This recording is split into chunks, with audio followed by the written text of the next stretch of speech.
Assalomu alaykum hurmatli televizor ko'ruvchilar. Uyg'ur televiziyasining kundalik xabarlarini ko'rishinglarni qarshi olamiz.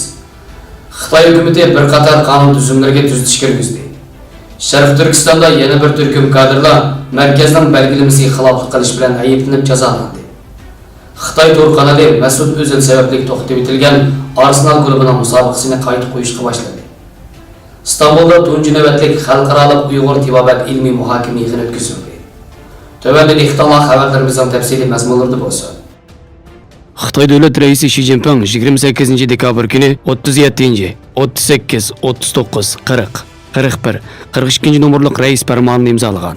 37 numurluq rəis fərmanında Cumhuriyet Xalq Cumhuriyeti'nin aksiya qanunu 2019 yılı 12 ayının 28 günü Cumhuriyet Xalq Cumhuriyeti 13. növbətlik Məmləkətlik Xalq Qurultayı Daimi Komitetining 15. sonliq yig'inida tuzatish kirgizilib ma'qullandi. Hozir e'lon qilindi. 2020 yılı 3. ayının 1. günde başlap yo'lga qo'yilsin. 38 numurluq reis farmonida Cumhuriyet Xalq Cumhuriyeti asosiy davolash saqliqni saqlash va sog'lomlikni ilgari surish qonuni 2019 yılı 12. ayının 28 günü Cumhuriyet Xalq Cumhuriyeti 13. növbətlik Məmləkətlik Xalq Qurultayı Daimi Komitetining 15. sonliq yig'inida ma'qullandi. Hozir e'lon qilindi. 2020 yılı 6. ayının 1. günden başlap yo'lga qo'yilsin deyildi.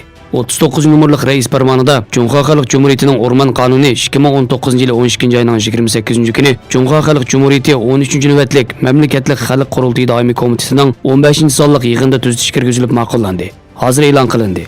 2020 yılı 7. ayının 1. günden başlap yo'lga qo'yilsin deyildi.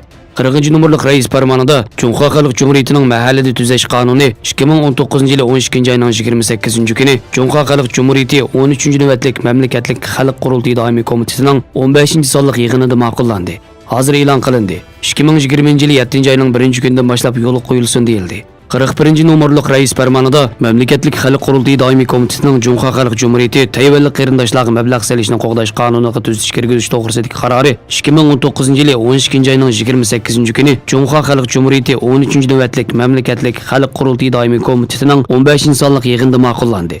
2020 yılı 1. yanvar gününden başlap icra qilindi deyildi.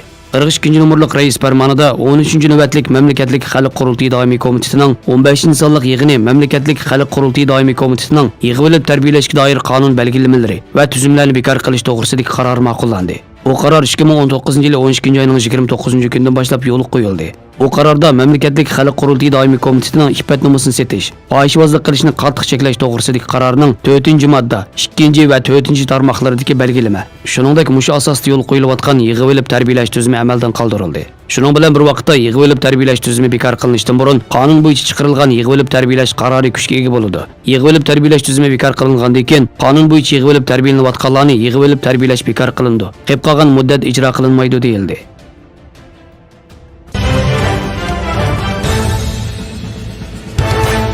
Erkin Asya Radiosi xabarida Xitoy taratqullarining oshkorlashicha, atalmish Şinjan Uyg'ur avtonom rayonida bir turkum kadrlar markazning 8 xil belgilamasiga xiloflik qilish jinoyati bilan ayblanib jazolangan. Bu qatim jazolangan kadrlarning 3 nafar Uyg'ur bo'lib, farzandlarining to'yini hashamatli o'tkazish, umumning avtomobilini shaxsiy ishiga ishiltish, sovg'at qabul qilish degandek ayblashlar bilan jazolangan. Şinjan gazetining 27 dekabr xabar qilishicha, avtonom rayonlik intizom tekshirish va reviziya komiteti jazolangan yuqorqi 7 nafar kadrning masalasini markazning 8 xil belgilamasiga xilof tipik yati delo deb e'lon qilgan. Xitoy Kompartiyasining bosh sekretari Xi Jinping 2012 yılı partiya va hukumat kadrlarining amal qilishga tegishli 8 xil belgilamasini chiqargandan beri atalmish Şinjan Uyg'ur avtonom rayonlik partikom bu belgilamaga xilof tipik delolarni qarorlik e'lon qilib kelmoqda. Ba'zi kuzatuvchilarning qarashicha bu 8 xil belgilama atalmish avtonom rayonlik partikomning hech qanday siyosiy masala topolmagan Uyg'ur kadrlarini tozalashdagi bahonasiga aylanib qolgan. Xabarda Bo'rtala oblastlik yer tavrash va tabiiy ofatlarning oldini olish markazining muavin boshlig'i Jur'at Abdukim, Urum shaharlik yo'l boshqarish idorasining kadri Akram Netib, Sanji shaharlik qatnash transport idorasining kadri Nijat, Nilqinoylik jamoat xavfsizlik idorasining sobiq muavin boshlig'i Yang Chunfen qatorliq 7 kishiga qattiq ogohlantirish, vazifasini olib tashlash, darajasini tuvallatish, partiya ichida 1 yil sinoqda qoldirish qatorliq jazolarning berilganligini bildirgan.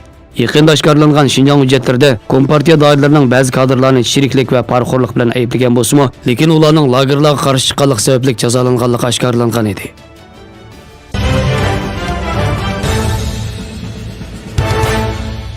Xitoy ommaviy to'rqanali PPTV Germaniya futbol chempionati Mas'ud O'zilning Uyg'urlar haqidagi so'z sababli to'xtatib qo'yilgan Angliya Arsenal futbol klubining musobaqasini qayta qo'yishga boshladi. Wall Street Journal gazetining xabar qilishicha, PPTV Arsenalning musobaqasini qayta qo'ygan bo'lsa-mu, lekin futbol mulohizasi butkul musobaqada Mas'ud O'zilning ismini tilga olmagan. Mesut Özil 13 dekabr kuni Twitter, Facebook, Instagram qatorliq taratqularda fikr yozib, Uyg'urlarga istoshlik qiladiganligini ifodalagan. Shundaqla musulmon ellarning Uyg'urlar uchrayotgan zulmga sukut qilayotganligini ayblagan edi.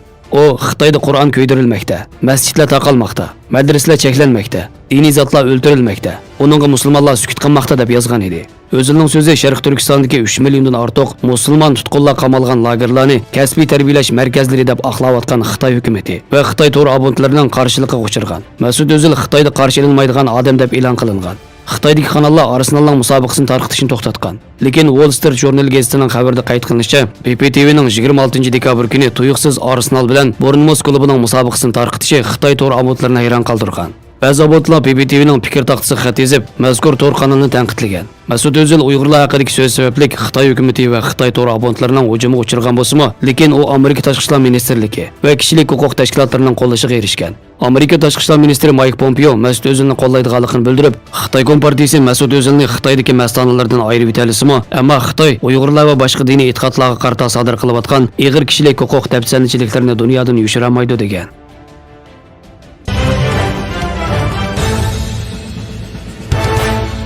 29 dekabr İstanbulda tunji navbatlik xalqaroliq 2019 yillik Uyg'ur tibobat ilmiy muhokama yig'ini o'tkazildi. Yig'in an'anaviy Uyg'ur tibobatchilik tadqiqot vaqti tarafidan o'rinlashtirilgan bo'lib, Dilnur xonim bilan Nur Ahmad apandining riyosatchiligi va Muhammad Hojim Amchining Qur'on tilovati bilan boshlandi. Soat 10 dan 17 gacha davomlashgan yig'inga Hidayatulloh O'g'izxon boshliq tashkilot rahbarlari, Uyg'ur Turk dernek boshliqlari, ziyolilar, doktor, professorlar bo'lib 280 kishi qatnashdi. Yig'inda o'qilgan maqola 27, almashtirilgan maqola 11 bo'lib, she'r deklamatsiya qilish va mukofot tarqatish faoliyatlari olib berildi. Yig'inning asosiy mazmuni Uyg'ur tibobatchilik va dorigarligiga varislik qilish va taraqqiy qildirish temasini asos qilgan holda Uyg'ur tibobatchilik dorigarlik ilmiy jurnaliga tanlangan maqolalar o'qilib o'tdi. Yig'in Ulamolar birligi raisi vakili Mahmudjon Damullamning duosi bilan yapildi. Xabarlarimizni ko'rganlarga rahmat. Ko'rishguncha omon bo'linglar. Xayr xo'sh. Allohga omonat.